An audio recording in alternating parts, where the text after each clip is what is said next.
এই মেয়ে, কি করছো? মন্দিরে প্রবেশ করো না। দেখছো না তুমি এখন অশুদ্ধ? এই অবস্থায় মন্দিরে প্রবেশ করতে নেই। আমাকে একটু জল দেবেন? খুব কষ্ট হচ্ছে, পেটে যন্ত্রণা করছে।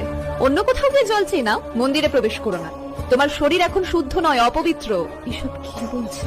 যেই সতীচ্ছেদ হতে সমস্ত বিশ্ব সংসার সৃষ্টি, যেই অঙ্গ প্রত্যেক নারীর গর্ব হওয়া উচিত, যে ঋতুস্রাব একটি মেয়ের মাতৃত্বের স্বাদ পাওয়াকে চিহ্নিত করে, তা কি করে অপবিত্র অসুচি হতে পারে? তর্ক করো না, মন্দির পরিত্যাগ করো এই মুহূর্তে। তাহলে তো এই মন্দিরে যে দেবী মায়ের প্রতিষ্ঠান, তিনিও অপবিত্র। সেই মায়েরও তো ঋতুস্রাব হয়, তিনিও কি তার নিজের মন্দির ত্যাগ করবেন? এসব কি বলছো তুমি? বিশ্বাস না হলে আপনি নিজে গিয়ে দেখুন।